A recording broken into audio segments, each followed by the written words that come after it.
Okay. Yep. Hello, good evening, and welcome everyone to the Portimão circuit here in Portugal for the GPVWC Superleague Round 4 of the 2015 World Championship.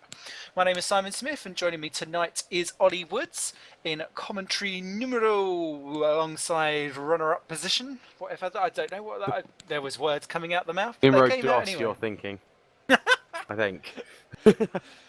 How we doing? We're all right. We're all right. See, I stopped because I was about to comment on your grid slots for your cars for the race, and I thought, nope, let's not do a bad start to the broadcast for you, and continue on regardless. We have Thomas Hinss on camera as extraordinaire. Apologies, there's going to be some technical issues during this broadcast, but I hope you bear with us throughout the issues that we may well have, but we'll try our bests, and we will cuddle you all the way through to the checkered flag. Around this 65-lap Grand Prix. It's going to be probably one of the shortest on the calendar. As we just come to the end of the warm-up before we go down the grid, Ollie, very quickly, have you got any surprises that you're looking out for? I'm looking for something to happen because it's a track that not everyone knows that well. I'm sure there's going to be the odd bit of argy-bargy.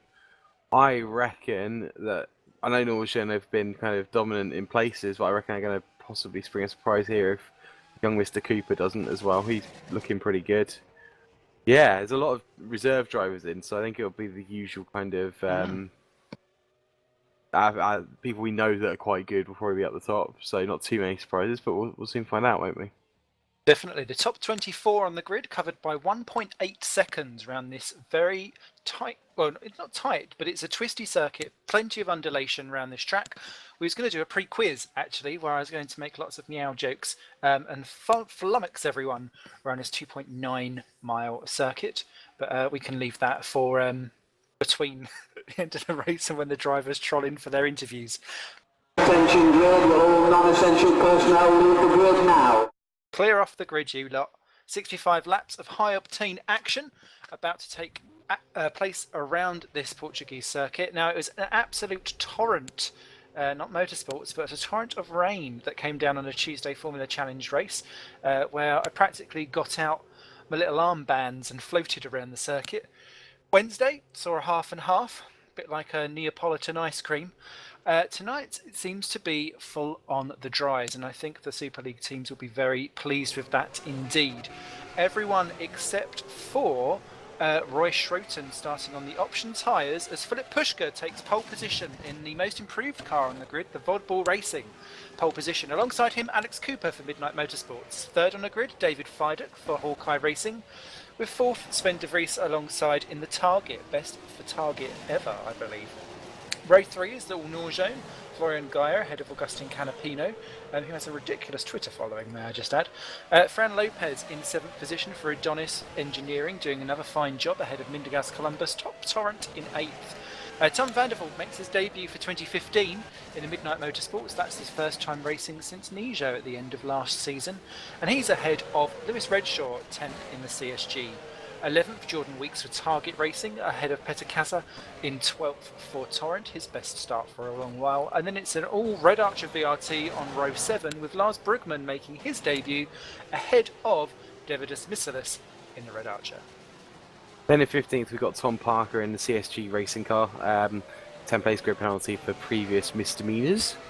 16th, Oscar Cantor in the other Vodpool, showing a little bit of a contrast in fortunes in what is probably the car to beat this week. Jason Muscat in 17th with Hawkeye, then Jarl Tyen for Woods in 18th.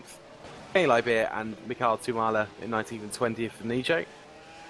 21st, Matthew Annington for Colonel Sport, good job considering he's their stand-in. And then there's even more stand-in action as Lewis McGlade is in 22nd for Edonis Engineering. 23rd, another stand-in send each other for Green Stripes, then Mika Jakin and Phoenix in 24th. Mark Wicks in 25th, Kernow. Roy Shorten of Woods in 26th.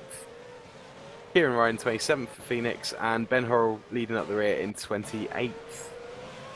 Ben Horrell did not complete a lap time. He was disqualified from the end of the last race due to an avoidable contact, not unavoidable contact. Oh, I'm going to hit you anyway, disqualified. So he did not bother to go out in quali and starts at the back. Kieran Ryan, I believe, had a grid penalty as well. So plenty of action as they come round to their grid slots. I say 65 laps of action. Tyre wear nowhere near as bad as Barcelona, and this circuit doesn't half bite you on the backside around the double right-handers towards the end of the circuit. Here they come then, the lights, and they come on. Will be poised and ready, and as they go out, the racing action will begin at Portimao. We go for Superleague 2015 around this Portuguese circuit. Great start by Fider, who leapfrogs the front row and is down into the lead before they get to turn one. Beautiful move. This is a pincing circuit, and there's contact further back as they go 3-4 abreast. Someone really lagging through the back. It was Mikko Jakanen, but he's got back going again. And then there's more contact down at turn 3. Someone off in the gravel, couldn't quite work out who it was. It's Lewis McGlade dropped right back, Mark Wicks to last as well, and Jason Muscat losing out in the Hawkeye. But up front it is Fider, well clear of the Midnights of Cooper and Vandervoort. Has come right up to third position. Beautiful stuff. Pushkar, our pole sitter, down to fourth. Head of Canapino, De Vries, Lopez, Weeks, Columbus and Misselish, your top 10, with Gaia, Parker and Redshaw down to 13th. Kazza and Cantonen rounding out your point scorers. As Deodas Misselish goes off the track, he's down to 23rd, 24th. He's now last, 28th. Reed gets back going again. That's not the start that the VRT Red Archer team wanted, and that's put their main guy, who's been the points holder so far for 2015, down to the back. But up front, it is Fider who leads the way. Hard to tell what happened to Mr. Eunice because it looked like he lagged as he went off track. What on earth was going on with Fider there? Blimey! They put an extra booster that none of us know about or something, because that was just absolute dominance off the line compared to everybody else. I mean, Vandervoort did a great job to get where he's got to, but blimey. Start of the year for Fidic there. Beautiful stuff as they come across the line to complete lap 1, and it's Fidic with the Hawkeye out in front.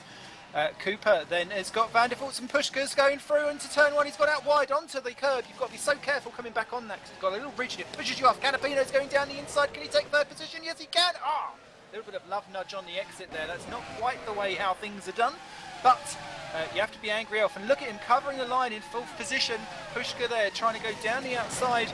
Can he get back his fourth place? He was going for third and it's all gone horribly wrong. De Vries, Lopez and Weeks all going at it right behind. This circuit has really produced some fantastic racing in the lower leagues, and it's doing exactly the same here as well. Someone's gone off at the very back of the field. It was Lewis McGlade, who's rejoined in 27th out of the 28.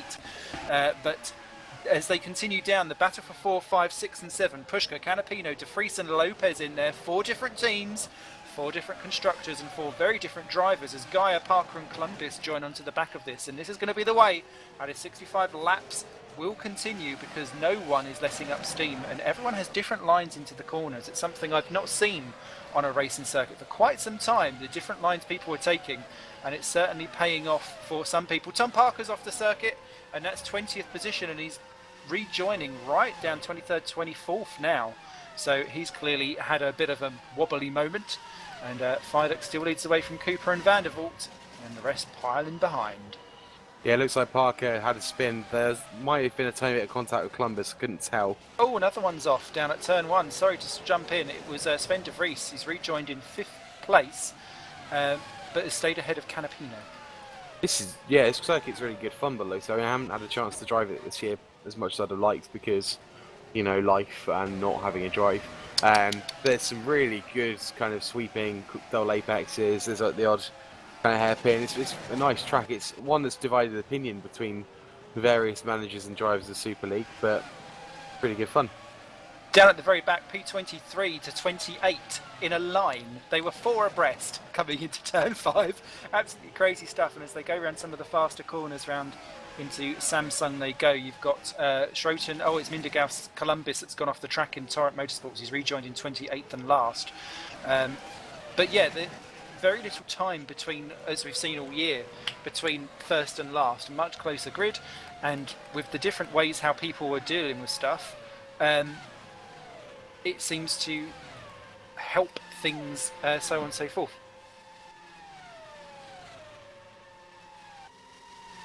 Yeah, it's been really interesting in terms of the quality of the grid this year. I know there was a lot of controversy when that started, when that was decided at the start of the year, but actually this, plus the fact it's a track that doesn't feature heavily on the calendars we normally would, means that, yeah, we're getting this brilliant racing. It's just so much fun to watch.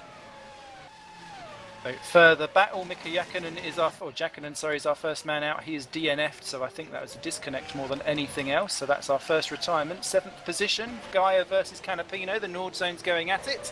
No inter-team spoke stuff going on there, but Canapino retakes the 6th position from Gaia. Lopez right behind, and we've seen he is a feisty Fran at the best of times. Weeks out to prove in target as well. He's got teammate Sven de Vries bettering him so far this race, and that will be interesting. Pushka onto the back of Van der Voort for 3rd as well. So we shall see how that one plays out. But people are starting to siphon off into little chunks of cars as they get in their own private battles, and that's where you lose some of the time around here. As I think we should turn our attention to 3rd and 4th places, Van der Voort versus Pushka, the final podium position. Yeah, I mean, you've got, with the close grid, it relies a lot more on ability to see how people split up, and if you've got cars driving up together, they're just going to give people the advantage of coming up to them. I mean, that's probably why Gaia didn't really fight Canapino, because then he's got room to try and hold off Lopez as Canapino makes an attack on the top 5. Pushka's up into 3rd. Van der Voort comes alongside, going down him into turn 4. They've got different setups. Van der Voort's much better around the corners. Pushka's gone for straight line speed down that long straight, and if you can hold it round that long final corner, which is an absolute beast of a corner, it's similar to your Peralta at Mexico and the old Estoril final corner. You can cling on there, but Van der Voort stays behind in this battle for 6, 7 and 8. Canapino there 6th, Gaia 7, Lopez 8, Weeks 9. Weeks unable to get past the two of them. They went 3 into 1 into that corner, now starting to lock up and sort themselves back out again. But what a nice difference an undulation makes to a circuit. Lars Brugman as well has recovered up into 13th place and is all over Oskari Kantonen in 12th. That'll be an interesting battle to keep an eye on. Matthew Allington, another man, has just been overtaken by Tom Parker for 18th, further back down the field. Parker's got a lot of work to do here. He's in one of the top cars, and we know he's a proven racer. He's just got to pick off people as he goes through, a bit like Euler did at Bahrain a few weeks ago. And he's got to make sure he doesn't lose his head in it, because it's going to be difficult for him. Well, the Vodbull is the most improved car out there. They are currently running 3rd and 12th, although we've seen throughout the season that Canton has not quite been on the same pace as Philip Pushka, but he is doing much better in the points this time around. He struggled to do that at Barcelona. Ooh. Canapino says, I don't think so, and yoinks back through for 6th position. Guy down to 7, Lopez down the outside, he's got 2 wheels on the grass. He's got to get off of those before he gets to the braking point. It's a downhill breaker, so you've got to brake slightly earlier than what you usually would imagine to do so. Gaia holds it just about, but Lopez again, he's another one that's carrying a team at the moment. James Johnson was getting the hang of things in Barcelona in the second Adonis, but he's not here. Well, he's here in the server. I think he's managing Lewis McGlade through as they try out some of their young drivers. James Johnson, an old driver on middle-aged shoulders, dare I say. Stepping aside for this one, but McGlade currently down in 24th, so not much change. But it's big for having your first Super League race. Zhao Tyne goes off. Oh no, he doesn't. He lags out. Sorry, rejoins in 11th, where he was before. But it's difficult as a new driver, I think, when you come in to such an established pedigree and in a new team as well, to make sure that you've got that balance between what you should be doing and what you want to do against actually making sure you bring the car home. Yeah, it's really difficult. It's a pressure situation, especially with Adonis, riding quite high in the championship compared to what they probably expected to be doing. Lewis is a really good driver. He's showing real flashes of brilliance in Formula Challenge and the Independent Series as well. But I'm wondering if it is maybe a bit early for him to be in Super League. But why not? Why not give it a go? The only problem is you have all these big fast cars coming at you from all sorts of directions, especially when they can't lap you. So it's be a little bit intimidating. But more experience and will make him a better driver as he goes along. Lopez and Weeks have just been having cars fly at themselves from all angles as Lopez retakes 8th position from Jordan Weeks. Their little battle has seen him drop off the Nord zones and actually into the clutches of Peter Kaza, who's in 10th for Torrent. Yaltain's in 11th, also closing in the back of that, and they've got 3 seconds over the Kantonen. Brugman in 12th position, goes diving through, takes Oskari Kantonen for that 12th. And that was the last of the late brakes manoeuvre, and it's quite daring to do on the inside of that one because the two lines cross each other, but he was far enough through to make sure it doesn't hurt. It's Jason Muscat spins 14th, down to 16th now as the two Nijos of Liberia and Tumala move up into the points. That will please Chris Williamson no end after their dismal start to the season. Then behind them, amazingly, are the two CSGs of Parker and Redshaw, squabbling outside of the points, and who would have thought we'd have seen that judging by the end of 2014. As Canapino and Gaia go at it again for 6th and 7th. I didn't see Redshaw having an issue. That was a bit of a shame. He's had a couple of mediocre by his standards races, so I don't know what's going on there, whether it's the car, which would surprise me to be honest with you, or whether it's just poor luck happening. It seems to be a lot of bad luck on the grid this year. P4, Sven de Vries takes Tom van der Voort down at the favoured overtaking place at the moment, down at turn 5. Seems to be doing a lot of people some happy moves, but de Vries goes in wide. Tom van der Voort tries to get the cut back on the inside, very similar to what Lars Brugman done earlier on Ascari Canton, and did not quite get it through. And then as they go round these long, twisty, turny final corners, all that's done is bring the Nord zones up onto the back of them, and so that 2-horse race suddenly becomes a 4-horse Grand National. Bit of a mini Grand National, but you know, West Beach is Brook, dare I ask. Weird that Canapino and Gaia keep trading positions. I guess they are actually racing each other then, rather than doing team orders. It's a bit early for team orders, I suppose. That is true. I always like the chair on a Grand National machine. I've got a Grand National game on a ZX Spectrum. Wow. Hark back to some old people. Very good, actually. As David Fidek has been caught by Alex Cooper for the lead, would you see? Just 1/10 of a second between them. And they're coming up to the fabled turn 5 overtaking move. So I wonder if Cooper will fancy a quick look in there as someone switches position. It's Casa passing time for 10 and 11 off your screens. But Fidek stays ahead of Cooper. Then it's Pushka in third, who's closing in the pair of them. So Vries is 4, Tom van der Voort's 5. Gaia, that was not on. That was last of the late breakers. I'm not sure if he thought that was an overtaking manoeuvre or not, but he bashed through. He's let Tom van der Voort through, and Canapino says, yoink! And goes through up into 6th position as well. So Florian Gaia there really losing out. Weeks and Lopez just behind. So 4 to 9 covered by 2 seconds. And that's a lovely mean feat. Casa 10, Tyne 11, Brugman, Cantonen, Liberia and Tumala your point scorers, with Parker, Muscat, Redshaw, Missilis, Allington, Choda, Ryan, Schroten, Columbus, Horrell, Weeks and McGlade your 27 runners and riders. Lap 9 of 65.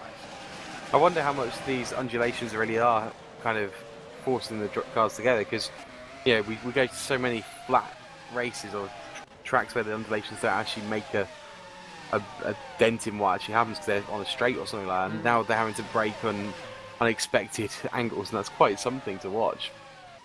Yeah, and it's something that's sorely missed as again the Nord zones go at it, and Gaia goes back past Canapino, but Canapino saying, I think I'll dive through, thank you very much, as he does so. Nord zone just clarifying, no team orders, we just want the cars home in one piece, please. Through Twitter, thank you very much for that. Hashtag GPVWC, we do love to have your live tweets on the action. Jordan Weeks may be thinking better of it though, as he's going to split the pair of them for 7th position, beautifully done. Alex Cooper's dropped half a second back from Fidek, so we're safe there for the leaders. Weeks trying to go running outside, but that's left him a bit wrong-footed. That double right, so many people spinning off on that in practice and in the race, and I was talking to some of the Super League drivers before at the start of this week, and everyone was just saying that corner is such a headache because of the undulation. So I think, Ollie, you're quite right that this reminds me of like when you go into Populous and things like that and play with the territory up and down. Well, I'm not much of the strategy player, but clearly you know more about that than I do. Yeah, these undulations are really causing a headache, which is brilliant. It's what we want to see. We want to see the drivers be absolutely tested, I think. Yeah, I think. I've lost it now. You go. No, that is fine. You can lose it in this heat of the action because there's so much of it going on. P21, let's drive down there. Sandeep Choda's just overtaken Matthew Allington for 20th and 21st. But Kieran Ryan quite fancying a go back for it again. Phoenix F1, poor start to the season for a car that was actually very well developed. It's not worked out for them at all. But look at how Choda has not got the straight line speed. Matthew Allington comes steaming through in the Kerr now. And that's the difference between setups, because I found that actually you are faster round a full lap with higher wings, but you can't afford to have those higher wings because you just get absolutely, well, abused down the start-finish straight, to be fair. And Matthew Annington putting that to great effect, and he'll do the same down at turn 5 if he can. Kieran Ryan hoping for pieces to be made. Indegas Columbus recovering behind in 23rd with Schroten, and Lewis McGlade in 25th position, just overtaking Ben Horrell. And Horrell, they're nearly binning it on response, drops behind into 26th position. They're only ahead of Mark Wicks in the other car now, so drama's down at the back of the field. Not always at the front is where the drama is, as the battle for 16th, Tumala and Redshaw, they've clashed into each other.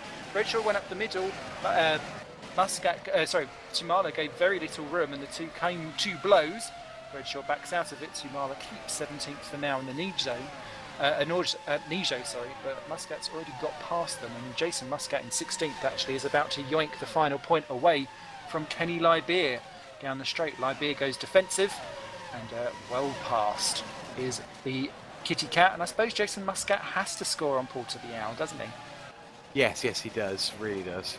I was going to say, it reminds me a bit of Forza Motorsport and all those kind of games, these kind of setup differentials. Like, I remember you'd look at the hot lap board, pick up a setup, and it'd be the most downforce heavy thing you ever seen on something like Laguna Seca. But when you try and race with that, you just can't make an overtake because they just kill you out the straight, or they just know where to put the car. So it's kind of a risk to put that downforce on. I know for a driver of our ilk side, it's probably a good idea to have it because it keeps us honest. But these guys might well be risking a little bit more the pace, less of the downforce. Definitely. Well, Tom van der Voort has lost out, unfortunately, to Augustin Canapino for him. Canapino up into 5th position, immediately pulling out a miniature gap. Jordan Weeks is next up. He's got around Florian Gaia, so the Nord Zone's finally not squabbling with each other with little wooden spoons side by side. They're split up by a few cars, and Jordan immediately on Tom van der Voort down the straight, completes lap 12 on to lap 13 of 65. Unlucky for some. Oh dear, van der Voort tried to close in the door there. Weeks was already there. Then goes for the cutback on the inside. This is van der Voort's proposed racing line. It's great to see Tom van der Voort back in the top echelon of the racing. He'd kind of, I think, stagnated slightly in the Nijo camp with his battle with Ruud Heesterbeek, who's currently doing very, very well in the lower league again with Super Cup. And it does make you wonder, actually, with some of the drivers that have come in and out. Obviously, we've got no Lucas Euler and no Nick Rowland this time, that sometimes changing up your environment can revitalise you, like Sebastian Vettel in a way. Very true. I mean, you see what he did last weekend. I mean, Tom van der Voort should never have left Super Cup, if you ask me, Super League rather, because he's a blooming good driver, and it's a shame to see people like him park Heesterbeek, etc. in Super Cup. Oh. Big crash down at the back. P24 Mindegas Columbus there was turned around. We had 4 drivers going into one corner. Never a good move. And it was Columbus there was, I think he tried to avoid Kieran Ryan, who was overtaking 2 drivers at once, and then spun it on the exit. All 4 drivers away with no pieces lost, but I think there might have been some skids in their underpants. Just a bit. Well, it was that downhill again. Yeah. The braking, just if you mistime it, you're stuck basically. Indeed, as Guy has passed van der Voort as well for 7th and 8th. He's ran wide at turn 1. So yeah, Tom van der Voort trying to get himself back through again, but he's been slowly pushed back down the order. And let's hope he doesn't go, oh god, this is like 2014 all over again. Well, I don't think he's got much choice of driving for the rest of it because Euler's gone. Oh no, not Euler, sorry, Rowland's gone as well, hasn't he? Yeah. Mm-hmm. It's a shame to see them both go because they're such linchpins of the community. I kind of understand where they're coming from. I mean, if it's not fun for them anymore, then it's not fun for them anymore. Mm. I think there's a lot of stuff going on there that we don't know about in terms of the politics side of it as well. Yeah, it is a great loss. It is, and I'm sure you'll be watching on the broadcasts, and Sniffy sends cuddles to you both, whether you like it or not. So lap 14 of 65, and it's still 5 at 1.6 clear of Philip Pushka. Cooper down to 3rd. We've missed that one entirely. God knows what happened there. When did that happen? Because Cooper was he's done 2 laps in the 20.3 range, which is about half a second slower than what he's done before. So clearly Cooper in trouble.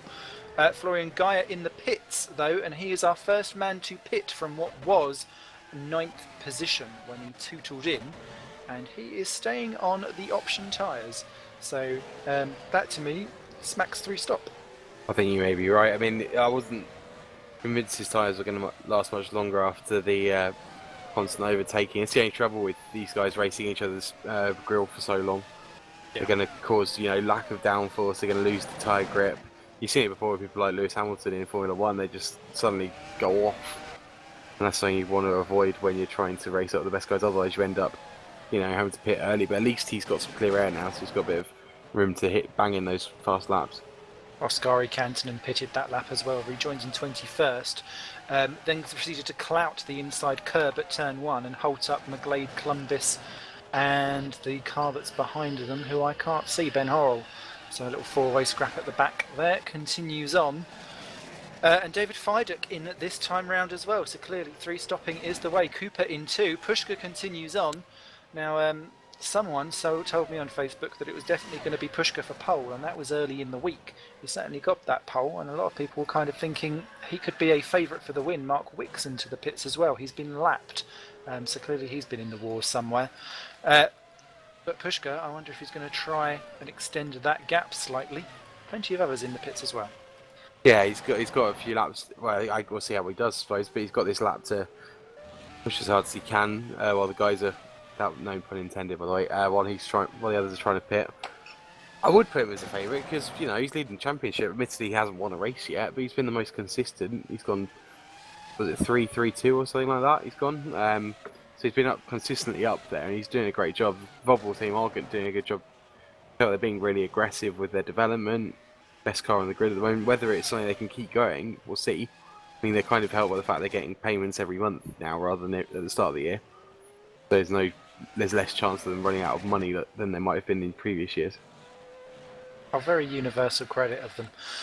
One of the things that's just happened whilst all that pit stop action was going on, Vandervoort was hit by someone and spun round, so he's gone to the back. Alex Cooper too, I've just seen, is taking a mini trip across the gravel, I believe. So issues for several people as the tyres come to an end or beginning. Sven de Vries in the pits this time round. He was all over the back of Canapino, so he'd been caught and is now passed by Augustin Canapino, who leads the way. Pushka in the pits as well. He leaves. Now what can Pushka do in response to David Fidek? Fidek coming down the pit straight. Pushka's just leaving the pits now. This could be closer than what we thought. But no, Fidek does just about yoink it. He took a nice wide line into turn 1, which is the best way to do it. Pushka much closer though than before that pit stop. Muscat's behind in 4th, yet to pit. Well done, Kitty. Sven de Vries rejoins in what is 5th.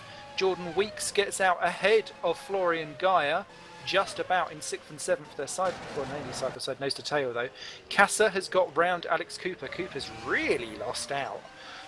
So he's down in 9th after that off-track moment. Then it's Brookman. Choda's yet to pit. Tom Vandervoort down in 12th ahead of Tyen, Parker, Cantonen, Schroten and Columbus, all in the battle for the final points-paying slot. So some real changes in the game going on in this first round of pit stops on lap 17 of 65. It doesn't look like Guy's lost too much by pitting so early, but at the same time, he must be cursing the fact he's now got Weeks right in front of him, screwing up his tyres again. Yeah, and again, undulation, you're in a battle, you use tyres more, you're slower because you're in a battle. It's got that snowball effect going on as Kasser versus Cooper for 8 and 9, looking quite juicy. As Cooper tries to get himself back onto the podium he should have probably assumed that he would have. Canapino's gone round again. I wonder if Augustin is trying a two-stopper. He was cruelly denied of his chance of going for a win in the Bahrain Grand Prix. Remember, he was leading that when he disconnected pretty much. And Augustin, I think, desperate for some on-track success in 2015. Similar to his real racing career, I see. Yeah, well, he won the last race, didn't he? Yeah, he did. So he's not had that bad a time. He's gone 3 retirement 1, so it's not bad at all. Yeah, he's one of the few people here that can claim to have driven a real race car, which is pretty awesome as well. I don't know if a two-stop's going to be completely possible, but if anyone's going to pull it off, I suppose it'll be him. Tom Parker overtakes Joel Tyen for 13th and 14th position, and that puts Parker back up into a more comfortable points-paying position.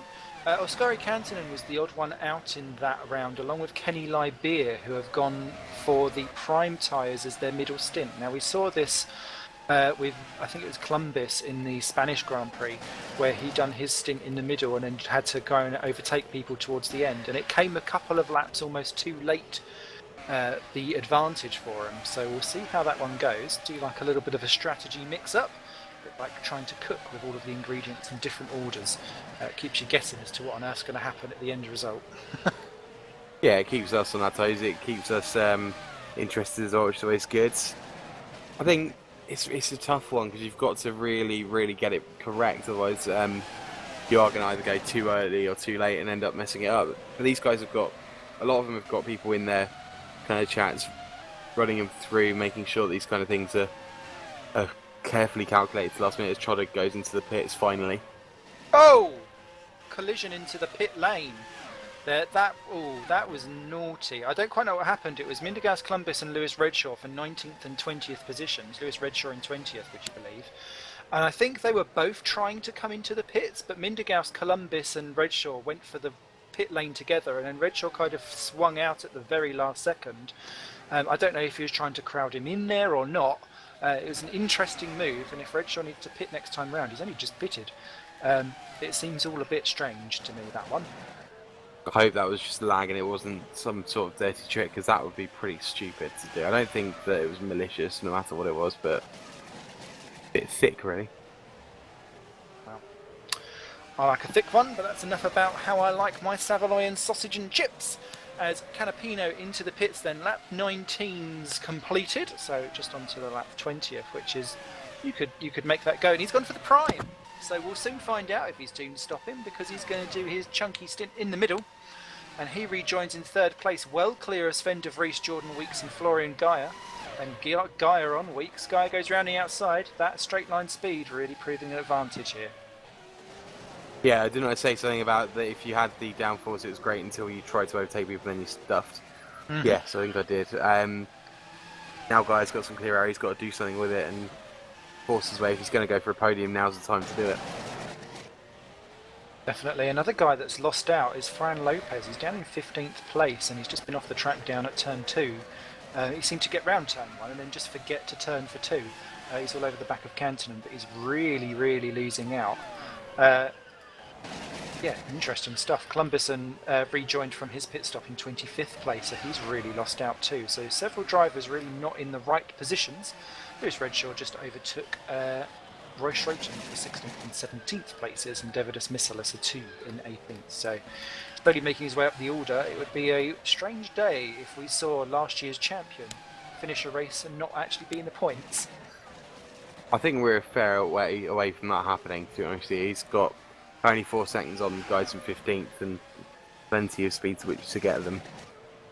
On the thing with Columbus, we reckon that possibly Redshaw was trying to pass him on the right and then Columbus went in the pits, which kind of surprised Redshaw, one assumes. Aha. Fabuloso. Across the line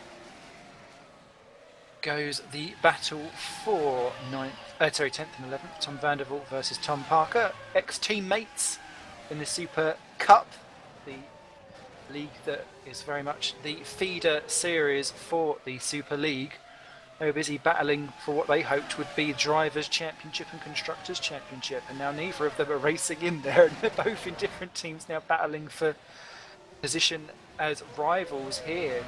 And that will be an interesting one to behold. Different lines out of turn 5. I almost thought Tom Vandervoort was going to let Parker through there. Oh, no, he's not going to have the chance. Parker just says yoink, and through he goes. Tom Vandervoort doesn't really hold him up massively. And I imagine those two are going to be trying to work together to make sure that Parker in his second race this year in Super League and Vandervoort in his first don't hold each other up and go for good results, as opposed to battling and losing out in terms of long time round. Weeks and Geyer for 5 and 6 though, looking juicy as they come onto the start-finish straight. Yeah, guys, I think he's going to have a go at Weeks. Yes, he's got so much more speed on him, it's just absolutely ridiculous. But will Weeks be able to get him on the corners? That's the question. Yeah, I think with Tom and Tom, they're just, because they're still part of that kind of 50 Midnight stable thing, they're not going to be kind of trying to rip each other's wheels off. So I'm sure the two teams are talking to each other, or at least someone there going, hang on, don't be stupid. bit like Norjan was saying to Gaia and Canavino, don't be stupid, don't reap each other's wheels off. No, stupidity is bad. And actually, in a role reversal of Norjan target, Sven de Vries actually at the same corner overtook Agustin Canapino for third, just ahead. I didn't spot that one, sorry. But yeah, so target in Nord Zone. Interesting. Target spent most of 2014 saving for 2015. Probably didn't really need to, judging by the way how the things were all slate white clean, so on and so forth for 2015. And the people starting on a much more even keel, it means that Target are able to show what they can do. And Jordan Weeks was waxing lyrical about some of his moves around Barcelona. And today we can talk just as much about Sven de Vries, although Weeks non-far behind. But Sven de Vries, another man that has shown flashes of brilliance, but has been unable to really string it all together to be beautiful at the top of the championship.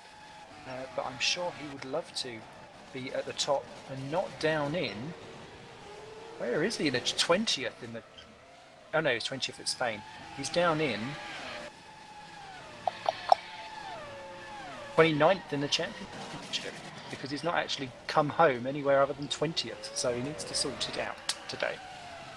Yeah, well, originally he was the reserve driver. I don't know if that's changed or anything because I know how much he really didn't want to be in Super League last year, didn't he? But certainly he should be in Super League. You know how good he is. You can see how he's taking it off everybody else in third at the moment. He's doing really well. There's a lot of drivers that are proving that actually they should be in Super League now today.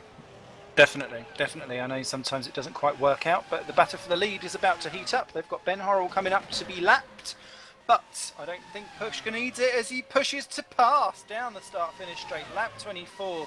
Philip Pushka rejoins the lead. Does David Fidek do it? Oh no, well off. He'll have to give that one back. Yep, well done, Fidek. Actually losing out by virtue of going wide. You lose momentum over those curves. And Philip Pushka in the Vodball takes the lead of the Portuguese Grand Prix for GPVWC Super League 2015. Beautifully done. Fidek having a half look down at turn 5. That was probably not good. So, problems behind. Agustin Canapino down to 6th, down at turn 2 was that? Gaia went for him and was passed, and then Canapino ran out wide and Weeks had him down at turn 3. So, Canapino back ahead again on the exit of that corner. He, of course, on the prime tyres, but he's managed to let Gaia go and hold up Weeks. So that is game win for Nord Zone. I'm wondering how much of this is just the case of trying and frustrate Weeks as much as possible. I mean, Canapino's doing an incredible job to be holding with these guys on the prime, let's face it. Davidus Missilis has just crashed out. So he is our second retirement for Red Archer. That's a shame. Not showing the quite heights of the glories that he was doing towards the backer end of 2014 and early this year. So better luck next time for the Romanian driver, I want to call it. Not dead sure now. I'm just trying to see what happened to him. It's a load of lag, but he looked like it looks like there was contact, possibly with Kantanen. Lithuanian, sorry. There's an awful lot of lag. It looks like him and Kantanen just went into each other in the braking zone, and he went straight into the barrier, which is a real shame. Looking really good he was. Never mind, next time's a winner, perhaps, as Pushka then 6 temps clear of Fidek. So Fidek not letting him go, but he's not exactly all over his gearbox either. Sven de Vries in third is 16 seconds back, so it really has become a 2-horse race. Gaia 4, Weeks 5, Canapino 6, Cooper now up to 7 ahead of Petter Kazla. We missed out that one. Lars Brugman, we've not spoke about him, but he's having an absolute stonker in 9th position in the Red Archer. For someone who has not taken part in a race so far in 2015 in Super League. Done a mighty job in Formula Challenge though earlier on this week. Parker in 10, Vandervoort 11, Tyen in 12, Muscat 13, Lopez 14. Lewis Redshaw now up into 15th position ahead of Kantanen, Sumala and Libeer, Schroten, Allington in 20th, then Choda 21st, McGlade, Columbus and Kieran Ryan in their own little trio squabble. Then one lap down it's Ben Horrell and Mark Wicks. Just listen, Jack, and then your 2 retirements so far. Interesting looking at lap times for Pushka and Fidek. Pushka's best is an 18.755, which one assumes is probably the fastest lap of the race. And then Fidek is 1:19.1, and he's not really been anywhere near that. Well, he has been near. He's not been anywhere near getting close to Pushka at all. I mean, that's 4/10. Pushka's been in the 18s quite a lot, and then Fidek's lap before last was a 20.0. So, yes, I think Fidek's got a little bit of work to do to try and catch Pushka now. Pushka is our championship leader. He leads with 56 points over Fidek with 51. Then it's Redshaw in 42 and Canapino with 41. And I think that's what I was referring to when Canapino with that retirement could have been right up there with that championship battle. Admittedly, we are very, very, very early on in the season, but you like to have something in there. Royce Schroten in the pits, a weird time, down in 22nd he is now. Goes again on the option tyres, but that's neither a here nor there time for a second pit stop. So maybe some damage involved with that Woods racing car, unfortunately, Ollie. I think it might be his first pit stop, actually. He was on the prime. Oh yes, he was the back to front one. Well, that shows 25 laps. To me, that is Canapino definitely two stopping. Will it work out for him? We'll soon find out, I suppose. He's holding station 20 seconds though. It's pretty much a pit stop, isn't it? So he's got to keep pushing harder than he's doing now, really. Otherwise, he's going to end up losing out at the end. Well, I suppose, yeah, the others still got to take the prime. But yeah, I wonder. Go on, sorry. I was going to say, he's got Cooper, Kazza and Brugman not too far behind either, and you don't want to lose time in battles for that, because he was stuck with the battles with Gaia and Weeks, which he wouldn't have wanted either. Yeah, he's stuck between two battles, isn't he? He's got that one there, he's got the one behind him. Just make the most of this bit of free space while he still can, I guess. Canapino sandwich, everyone's favourite sweetie. Right towards the back, 21st, 22nd, 23rd, Lewis McGlade, Mindergaus, Columbus and Kieran Ryan having a right good squabble. And they're about 3 seconds away from being lapped by the leaders. They've actually spread out to the most that they've been spread out for a good while. But Mindergaus Columbus, after that spin on lap 1, dropped him to the very back. He's just not quite been able to levitate himself up from it, whereas Kieran Ryan and Lewis McGlade have been back of the grid time-wise throughout practice and qualifying. But not doing too badly at all. No one disgracing themselves at all in Superleague. Unlike if I was driving. Interestingly, Fidek's just gone slightly faster than Pushka on that lap, so it looks like he's been listening to us and he's making a bit of an attack on him. So, as a team boss, do you do much driver coaching during? I mean, obviously you're not tonight because you're in it, but you do you talk your driver through the race? Do you try and coach their mentality and their not physique, their mental stability? You could coach their physique if you want. Yeah, to, I really like not nice the person nipple. to coach physique, am I? I do when I can. I did a couple of races last year. Unfortunately, with my busy schedule at work, I'm often on late shifts on a Thursday, so I don't get to come and see you guys. But I do when I can. To be fair, I'm not. I tend to give them more information instead of coaching, because basically, who's going to listen to me when it comes to how to drive a car properly? But I can still tell them, like, you're quicker than this person, this is what is going on, and I'll do what I can. I know there's a lot of team managers who do a much better job than that. Like, I think Nikos Evangelidakis in Red Archer is absolutely ridiculous in the amount of detail he gives the guys. Yeah, and it takes all sorts, as in P4, Florian Gaia versus Jordan Weeks. They've caught Sven de Vries. Sven de Vries ran away a little bit in that target, but they've been caught again by Gaia and Weeks. Those two targets clearly have Nordzone in their target, and they want that third podium slot as their ultimate target, I think, by the looks of it. Cooper on the back of Canapino for 6 and 7, interesting as well, as Weeks goes for Gaia at turn 3. He'll have the long way round for turn 4. There is a nasty bump at the top of that. That was where I'd done most of my spinning in the Formula Challenge car. It may be easier in the Super League, I'm not sure. Gaia goes to the inside that time round, because last lap it's Weeks was going down the inside and actually clouted poor Florian down on the inside, but much cleaner racing this time by. All this is doing is helping Canapino keep onto the back of it, although Alex Cooper in 7th position is right on the back, and they're dragging Petr Kazar along, who we've not spoke about at all this race, but this is Torrent once again showing good form, and Kazza's 8th overall in the championship, and another 8th today will do him no end of good. As Gaia runs wide, will Weeks go through for that 4th position? Yes, he does, but it's side by side into the final corner, and it's so important to get a good exit round that turn. Completely flat, all of this in the dry. It wasn't in the wet. You had to do a little bit of feathering around the last little bit if you didn't get it right, which I certainly didn't on many occasions. But Weeks sits in behind Gaia, and that's going to be a bitch to pass down under straight line speed that Florian's got. I think Weeks got an impossible task here, really. Every time he goes through, he just gets that speed back. It's really hard work for him to get Nagara, and it's just really letting everyone else get closer to them, which isn't so good for them as well. Cassa's kind of like the silent assassin, isn't he? He just suddenly sidles up there. You get through the race, and suddenly he's there. He's a great driver. Indeed, as Weeks gets past finally down at turn 5, but will he be able to build up enough momentum to stay ahead down that long straight? We'll soon find out as they come round on lap 30 of 65, approaching half distance. It's a quick race, this one. Pushka 1.4 ahead of David Fider because we come round to second round of pit stops starting very soon. Sven de Vries 20 seconds back in third, then it's Weeks, Gaia, Canapino, the battle you're watching there, Cooper then in 7, Kassa in 8th, Lars Brugman is a further 3 seconds behind this scrap in 9th, Tom Parker a further 5 back in 10th position, and then 3 back to Tom van der Voort. Joel Tyen is just ahead of Jason Muscat for 12th and 13th. Then it's Lewis Redshaw who's just passed Fran Lopez for 14th and 15th off your screens.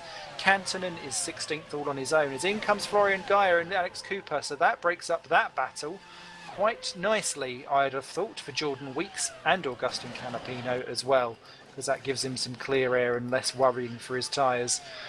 Your remaining people at nearly half distance, you've got Libia 17, Allenton 18, Choda 19, Kieran Ryan is a lap down in 20th, as is Tumala, Columbus, Schroten, McGlade, Horrell. 2 laps down is Mark Wicks, not having a great day in the Kerno. Yeah, Guy's gone on the option again. Interesting choice. I'm not sure if I'd have kept Prime for last unless he's intending on. Well, that's what he's going to do. He's going to go lap 45 and 20 on the Prime on machines. I'm not sure that's probably the best idea to do if you want to challenge at the end, but you know, I'm sure he's done it with a good idea in his head. But yeah, he wasn't doing really well in terms of lap times. He was in the 19s and the 20s, so it's probably about the right time for him to go in. I suppose he's thinking maybe that with that straight line speed, Weeks is out. What happened to him? Was it just a lag or a give up or a crash? I wonder. The only problem with being last, it kind of loses your momentum. I guess DNF probably means it was a disconnect lay. Shame for I've Mark. never lost momentum in last. Me neither, my friend. It's a shame for Wixie though. He's not had the results he probably expected this year, and I think it's still a shame. Indeed. Well, at least he's enjoying married life. As David Fider comes out in 4th position, and he's got Canapino yoinks round the outside. That was good to driving, and what that's done is put Fider between himself and Peter Kazza, and yeah, interesting stuff there. Canapino able to go around the outside and stay within the curbs. That turn 1 is a great corner if you get it perfect. It's one of those yeehaw moments. Very satisfying when you are able to clip that inside curb and the outside one and just continue on as Tom Parker rejoins from his pit stop in 14th, still in the points, so that will please him. There are some satisfying corners around here. The final one's great as well, so yeah, it looks like a fun track. I'd like to have had more chance to play with it. I don't know what happened with Wixie there. It looks like he pulled off at the end of the one that the downhill corner and just stopped. Not sure what happened there. Bizarre. Maybe he had a technical issue with his actual pedals or something like that and just had to pull over, or maybe it was just time for dinner. As Vitek defends from Kassa, we may have had some cameraman problems because we have lost our cameraman, so hopefully you're not staring at just one thing or another, or not. We shall soon find out. But it is Philip Pushka that leads the way then from Sven de Vries in 2nd. Canapino is in 3rd, but Fider goes through and takes the position. And he needed to do that in terms of being able to hold off or to light a candle essentially to Philip Pushka. This is the last thing he needs in his battle for the lead. But he's past Canapino and back up into 3rd position. Canapino 4, Kassa 5, Brugman then into 6th, yet to pit. Same for Muscat 7, Weeks 8, Gaia 9, So Weeks did get out ahead of Gaia. That's good for him. Lopez is in 10 and battling Cooper, so that doesn't help Alex Cooper, who now has to pass the man with all of the straight line speed, sorry. Yeah, it's going to be an uphill battle here for Cooper as he goes downhill into the corner. Three of those cars in front of him. Yeah, I'm here all week. What do you know? That's going to absolutely rip into him, I think, time-wise. Ah, dear.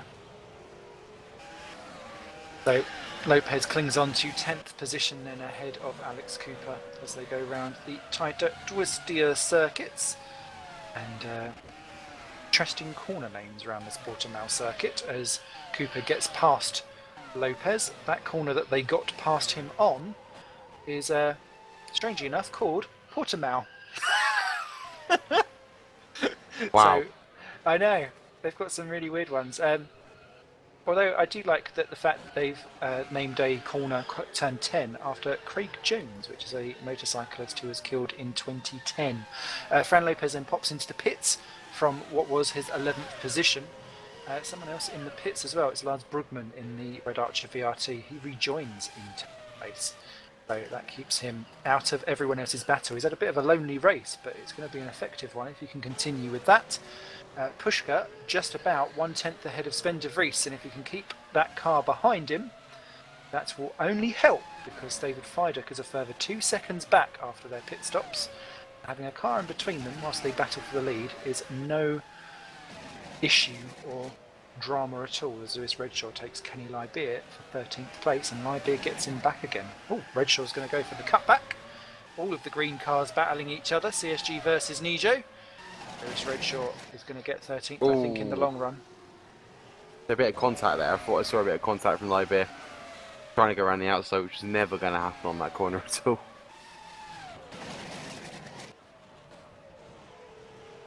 How do you assess Nijo's start to 2015? I think they knew it wouldn't be the kind of fanfare as it's been a few years previous, because they got two drivers who are good drivers, but they're not Tom van der Voort and Rudy Speak at the end of the day. And I think I'm surprised at where they are, because I thought they'd be a little bit further than where they are at the moment. But you know, these guys are young; they've got time to grow into it. I know Tiamala's a good driver. We wanted him, but Woods, so I know he's a good driver. And Lybeer is definitely no slouch either. He did a good job in the football, and it was a shame that he got let go. I mean, you know why football let their drivers go, because they have two of the top drivers now. But yeah, Nijo, solid, but not what you expect, one would say. Well, not what you'd expect is exactly what's just happened to Sven de Vries after his second pit stop. He's rejoined in 7th, and what that has done so far is put him behind, crucially, Jordan Weeks and Florian Geyer, and that's Alex Cooper leaning on him heavily around the Samsung corner, and that's not helped him at all because it's dropped them both plenty of time. They come into the Portimao corners now. That has dropped them a good second off the back of Gaia. But Jason Muscat is still the guy that's slightly out of sync. He's in 4th place in that Hawkeye, enjoying his highest run so far in 2015, but I think he'll peel off into the pits in the next lap or two in that Hawkeye team, as he continues around another one.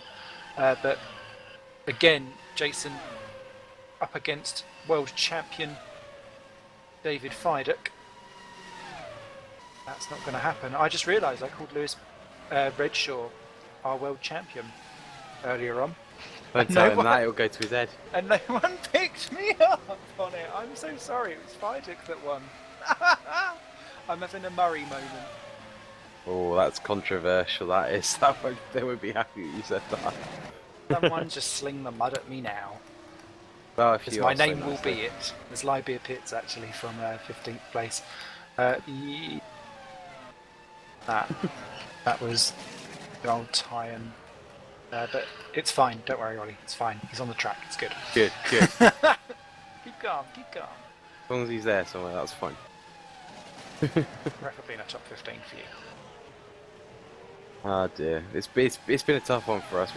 I don't think the car's not a bad car, as in, you know, we're not by any means the worst car on the grid. We've got a particular game plan with the upgrades that might not be completely the best idea, but it's been alright. And The guys just can't seem to bring any pace out of it. I mean, to be fair, Yar's on the prime now, so he's going to have a bit more of a struggle, but I know he's had some problems this week, and it's been a shame, because, you know, he's a blooming good driver.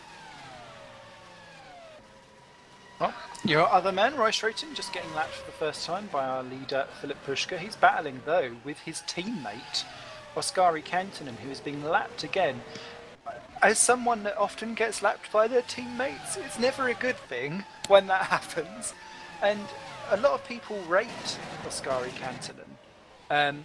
But what this is increasingly showing is the mass gap divide that there is between Oskari and Philip. Is it that Philip is like, oh, there's Timala facing the wrong way in the other Nijo down in 20th. It's down at the turn 12, I think that is. It's the second last corner. It's a horrible one. Sagres. It's no, it's one before Sagres. Turn 13. It's an awful corner, and it's one of those ones that when you go into it, it's blind on the apex. So you brake without actually seeing the corner, and in the wet, that was scary, is all I'm going to say. But Timala rejoins in 21st position, right behind Lewis McGlade. Well, I hope you had a change of underwear for it anyway. I changed between races. I knew it was going to be bad. Go gadget pants. As that is Muscat finally into the pits from where was he? He was going to be in 4th. He's already down to 10th. He will rejoin in the lower echelon of the points.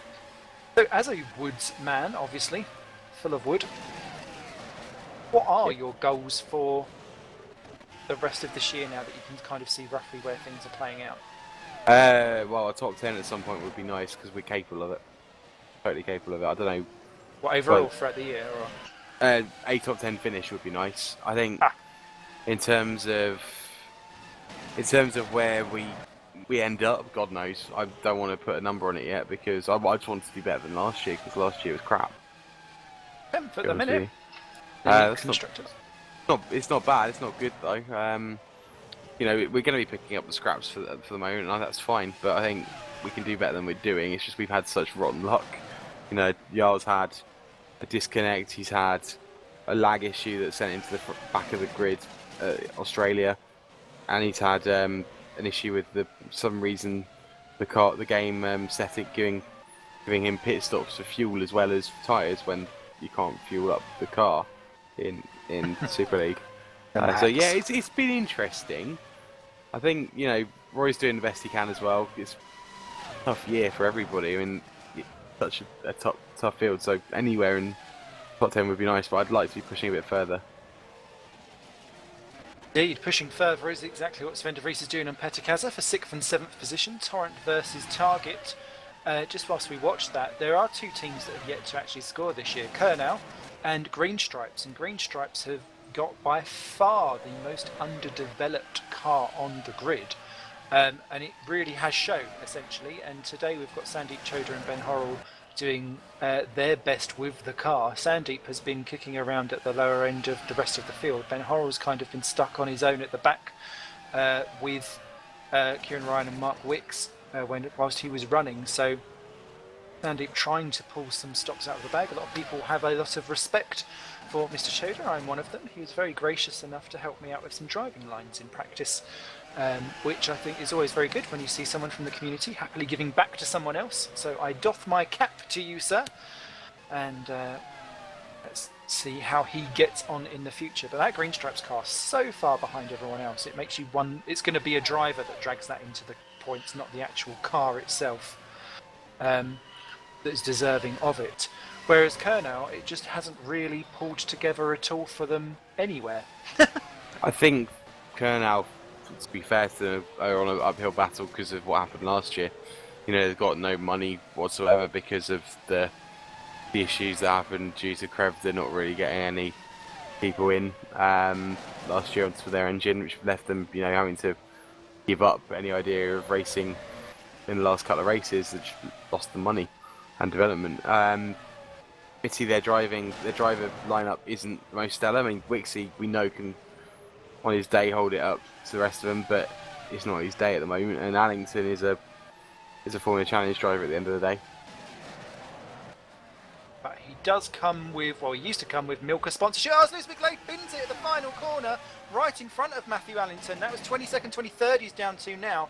That was all fingers and thumbs. He was busy battling with Matthew Allington. Allington and Columbus there, putting McGlade under stress. And he kind of had a one twitch one way and then a bizarre like flooring the throttle and spinning off the other way. I wonder if it's just because he's not so used to having so much torque and power. He actually comes into the pits, so I wonder if there is an issue either with a tyre or with some of his actual kit himself. But McGlade comes in, and the Adonis Engineering driver in his first ever Super League appearance, having a sweet spot of Bravo there down towards the rear of the field. He's not doing massively badly. He's only like a second and a half off the leaders in terms of best time. But yeah, this is definitely a learning curve for him. I think it's difficult in the lower echelons of Super League because not a lot of drivers want to. There's a lot of drivers that would rather be in Super League, Super Cup, and up the top than would be in Super League and kind of challenging for the lower positions. It means you end up getting a load of guys that, in some cases, not picking out names, I wouldn't say there's an awful lot of people here that fit this bill, but there are some people that have come up from, say, form a challenge or the lower echelons of Super Cup because they want to challenge, they want to prove themselves. And here comes my dinner, awesome. But they're not quite ready for it. That looks awesome, thank you, darling. Hello! My wife is awesome. Oh, that was on air as well. What you got? Sausages and chips.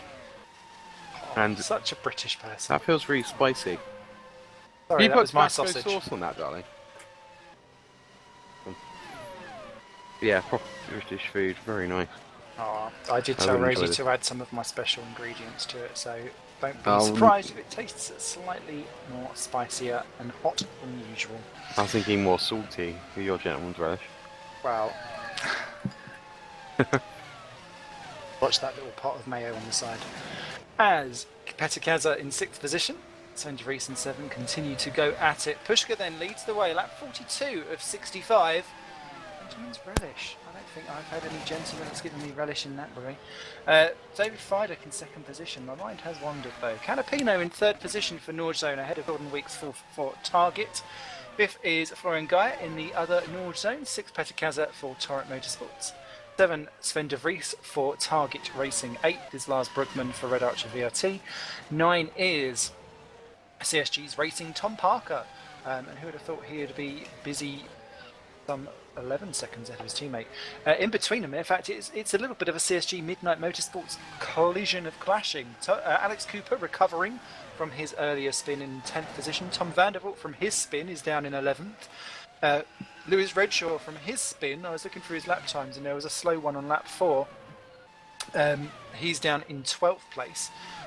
They're not really together though, so they're all a bit in no man's land. Jason Muscat 13th for Hawkeye Racing, then it's Yaltayan in 14th for Woods Racing. Adonis Engineering's Fran Lopez down in 15th as the last unlapped runner. Then one lap down is Kenny Lybeer 16th for Nordzone, Roy Schroten 17th for Woods.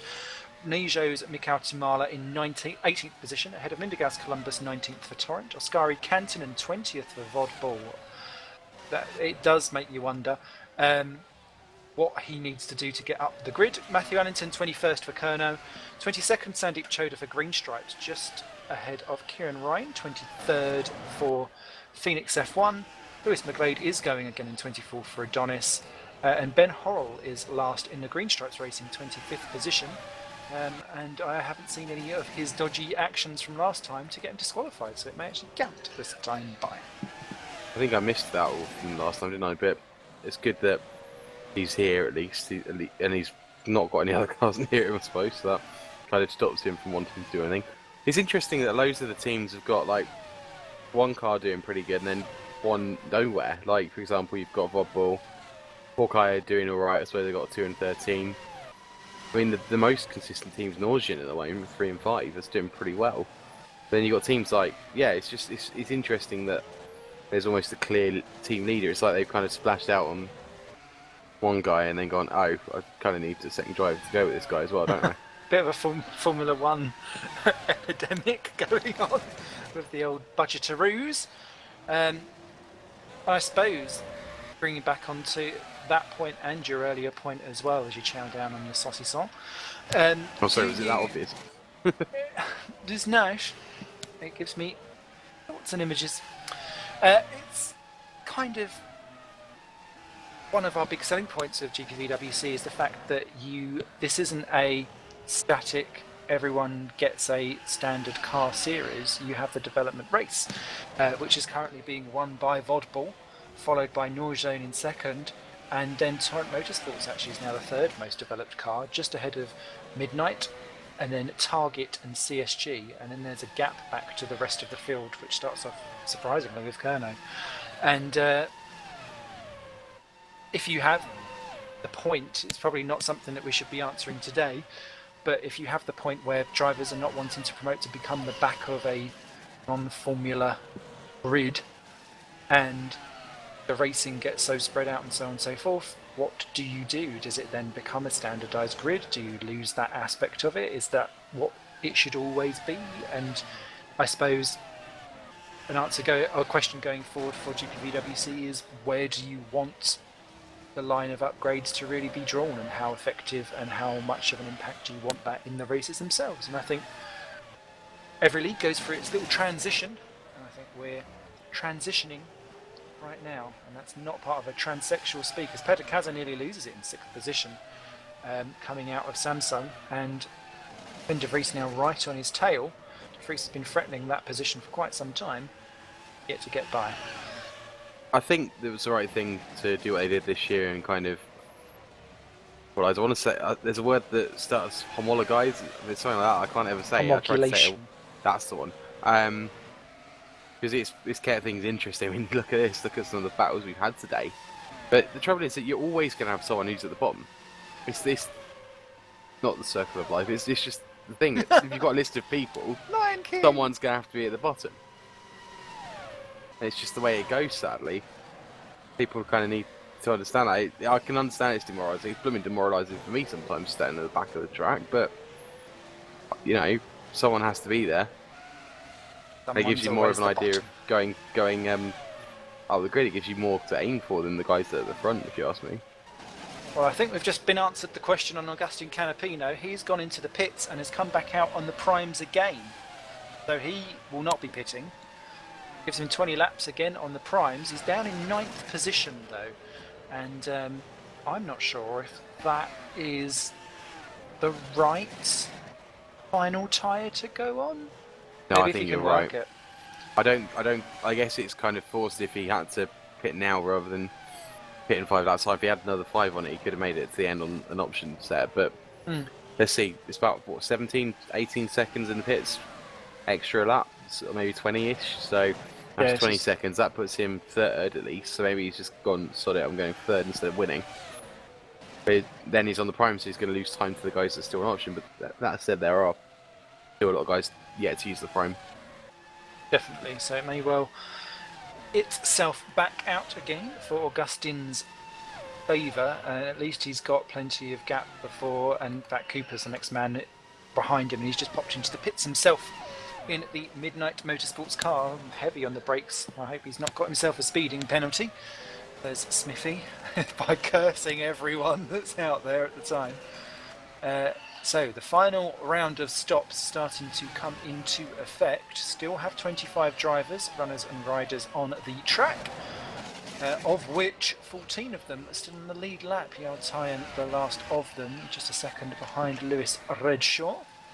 And my goodness, didn't my TeamSpeak get plenty of pokes when I accidentally revealed him as last year's world champion by mistake.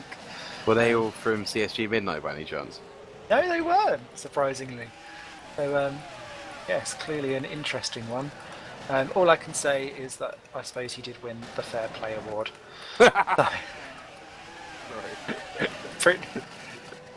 Brittany for number 1. She hasn't had one. Brittany hasn't had a number 1 for a while anyway. Big shout out still to Lars Brugman, running in 7th position. He will be 8th overall, but he's about to be caught up, unfortunately for him, by the Midnight and CSG quota, although Parker now peels off into the pits, as does Gaia in the Noorzone. And yep, everyone's onto the primes now, so it's starting to shake itself out a bit. Be interesting to see how Lars Brugman deals with battles of the CSG and Midnight guys as they approach the back of him again. Yeah, he's been a bit of a cusser, really, hasn't he? He's been a quiet assassin. He's done a great job so far, but it's kept under the radar. So who do you reckon's left on the option for the final stint? I'm not dead sure anymore. Well, it depends if people are actually going to go for the option or do an Augustin and do option Prime. The only person that started on the Prime was your guy, Mr. Schroeter. So he could definitely go option if he wanted to. He's on the options now, but he's in 22nd, so he's not exactly going to revolutionise the world. Sorry, Mr. Schroeter, but you're not today anyway. Have it another day. Fidek in, and he's back out again on the primes. So he is going to keep second just if he can get out the pits nicely. Jordan Weeks coming down the start-finish straight. He would ideally like a nice clean run at turn 1. He does indeed do so. And Clondus and Weeks stay behind him.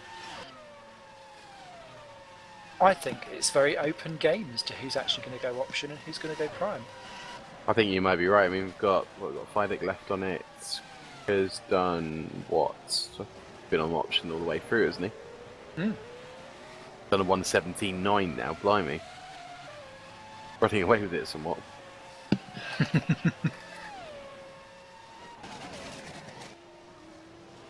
So Pushka continues to lead. He's got 26-second advantage over Fidek and Weeks. Of course, Pushka still yet to pit, and he will definitely have to go on to the primes as well. But he's going around again, looking to hopefully extend the lead for his sake, at least anyway. Ejikasa is still ahead of Sven de Vries. That's really the closest battle that's out there in the top lot that is not pit stop affected.